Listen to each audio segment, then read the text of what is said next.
नमस्कार, मैं Pankaj Prasoon, NMF news में आपका स्वागत है।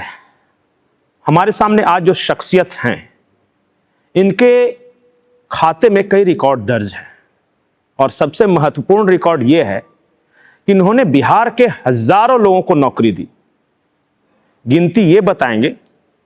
सबसे पहले स्वागत कीजिए भोला बाबू से। उमेश शर्मा इनका वास्तविक नाम है, लेकिन ये जाने जाते हैं भोला बाबू के नाम से। आपका बहुत बहुत स्वागत है। आपके बारे में कई तरह की किंवदंतियां हैं और बिहार में कही जाती है।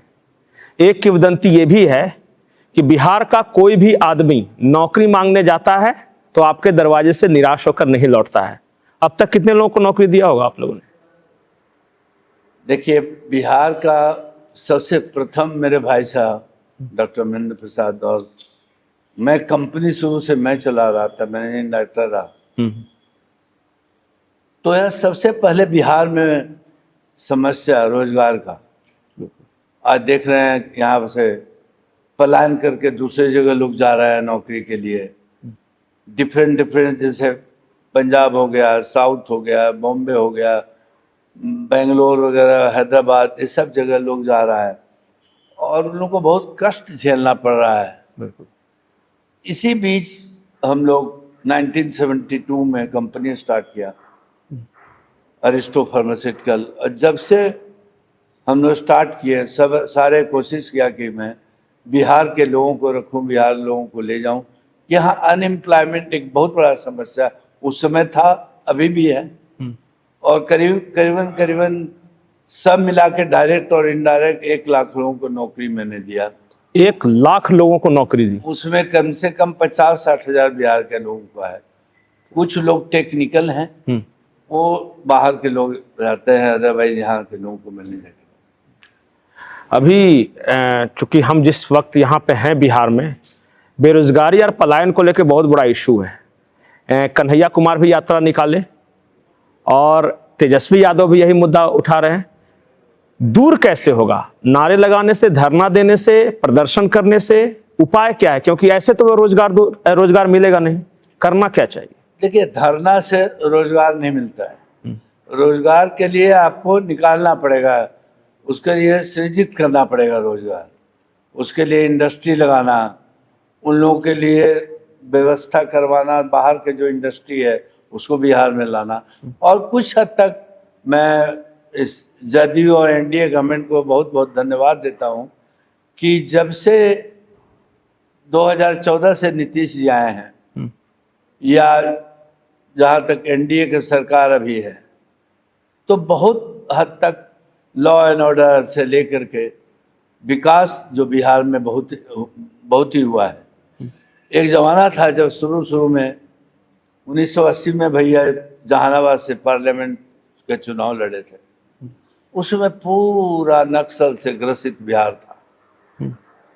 बहुत लोग परेशान थे, बहुत जगह नरसंहार हुआ, उसका रिजल्ट कुछ नहीं हुआ। अपने आप में मरे लोग, गांव से भागना शुरू किया शहर की ओर, गांव सुना साना हो गया। जो बिहार में एग्रीकल्चर प्रधान स्टेट माना जाता था, वो एग्रीकल्चरिस्ट भी भाग करके चले गए शहर में। तो जब से 1914 से आए नीतीश जी, सॉरी 2005 से, तब से बहुत ही अच्छा कर रहा है। लोग गांव में रहना शुरू किए हैं।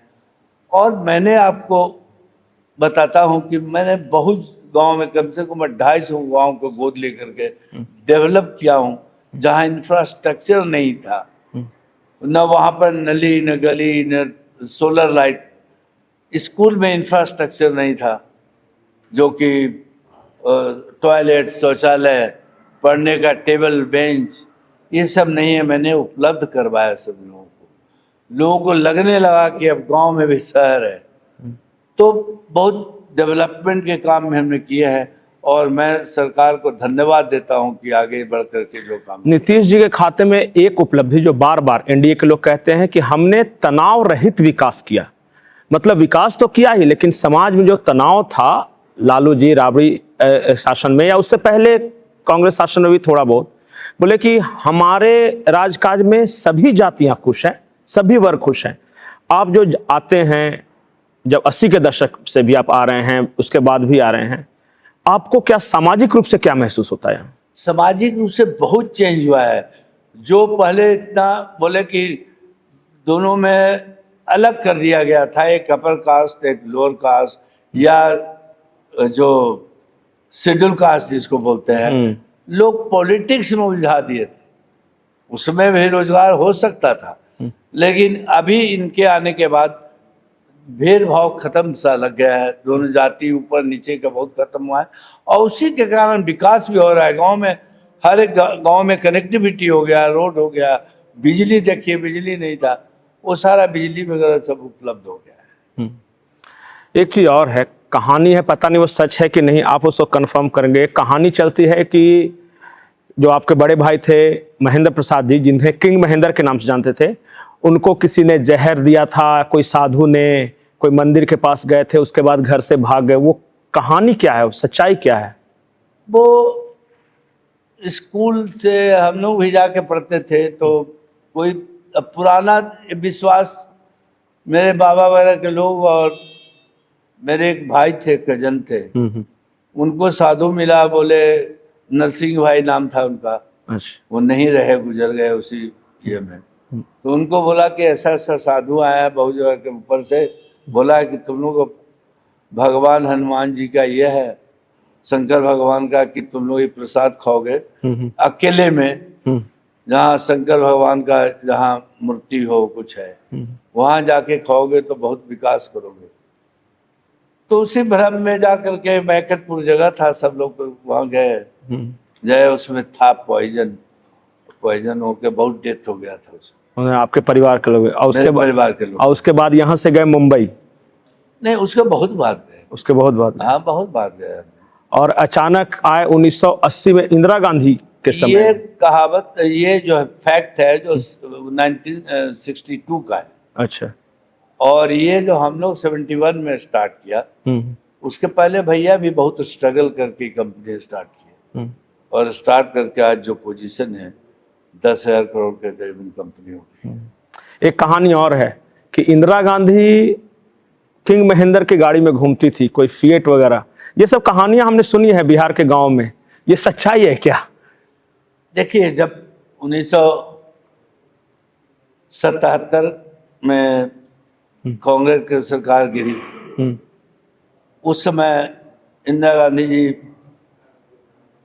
केरला से, बेंगलोर से चुनाव लड़ी, चिकमंगलुरु से जी, कर्नाटका से, और उसके बाद उनको अब 10 कर दिया गया, फिर से हटा दिया गया एमपी से। तो उसके बाद उन्होंने कुछ बहुत लोग चले गए थे उनसे, जो बहुत लोग उस समय के विश्वासी माने जाते थे, साथ छोड़ दिया था। लेकिन भैया बराबर साथ में रहे उनके, हर मौके पर गाड़ी वगैरह सब ले लिए थे, गाड़ी भी नहीं था, तो ये बात जरूरी था कि उस समय गाड़ी पर गए थे। हम मेरी ही गाड़ी पर कई जगह जाते थे, मूव करते थे। उसमें भैया था, दिए नहीं थे, उस गाड़ी पर मूव करते थे। अच्छा। वो लेने वाली नहीं थी कि ले लिए। मतलब कि किंग महेंद्र की गाड़ी पे इंदिरा गांधी चला करती थी, ये सच्चाई है? चला करते थे, जहां जरूरत हुआ, जाना हुआ तो चले जाते थे। और बहुत मीटिंग वगैरह में भी दोनों साथ में रहे। चलिए, अब इंटरव्यू के अंत में रैपिड फायर राउंड में कहता हूं, आपको जल्दी जल्दी बताना है, मैं नाम लूंगा और उनके बारे में आपकी क्या राय है। नीतीश कुमार? बहुत अच्छे, बहुत कर्मशील व्यक्ति। नरेंद्र मोदी? बहुत बहुत अच्छे। आज वो 15 साल पहले अगर आते, 2014 में उन्हीं के बारे में बोल रहा था, तो वो उसके पहले आते 14 साल पहले, तो आज इंडिया बहुत ऊपर करता। लेकिन भविष्य अपना है, पास्ट तो नहीं ला सकते, लेकिन भविष्य में जितना दिन वो रहेंगे उतना ही विकास करेगा इंडिया। आज देखिए, इंडिया ही का नहीं, विश्व में जो आज पोजीशन भारतवर्ष का है, वो सिर्फ नरेंद्र मोदी जी का है, जो ऊपर इतना स्थान है। चलिए, लालू प्रसाद यादव? लालू प्रसाद जी को आप देखिए, उनके राज्य में जो हुआ, न रोड था, न स्कूल था। स्कूल में चरवाहा स्कूल खुल गया था, लोग दिन दहाड़े लूट रहे थे, रोड पर लूट रहे थे। तो वो जमाना और आज के जमाना में तो आकाश जमीन का। दो नाम और बच गए, राहुल गांधी। राहुल गांधी को मैं मान सकता हूं कि अभी मैच्योर्ड नहीं है राजनीति में। 56 साल 57 साल में मैच्योर नहीं हुए, कब होंगे? मैच्योरिटी तो उम्र से लोग बोलता है, लेकिन उम्र से नहीं होता है, दिमाग से। अंतिम, किंग महेंद्र के बारे में आपकी राय? उनका तो मेरे बड़े भाई हैं, उनका मेरे प्रेरणा बहुत मिला है, और वो जो चाहते थे वो करते थे। बचपन से गांव में रह कर के इतना आगे बढ़े, और पढ़ने में ही उस समय फाइनेंशियल पोजीशन बहुत अच्छा नहीं था, जो पटना कॉलेज में रह के पढ़े, और इंग्लिश में उन्होंने ये किया, डिग्री हासिल किया, ग्रेजुएट किए, और बाद में उसमें आगे चल करके संघर्ष किए, राजनीति जीवन, बिजनेस जीवन, सब में सक्सेसफुल हुए। आज उन्हीं का कारण हम लोग जो है। तो ये थे उमेश शर्मा उर्फ भोला बाबू, एरिस्टोक्रेट कंपनी के मालिक। और रोजगार की बात हो, बिहार की बात हो, राजनीति की बात हो, सब पर इन्होंने बेबाक अपनी राय रखी।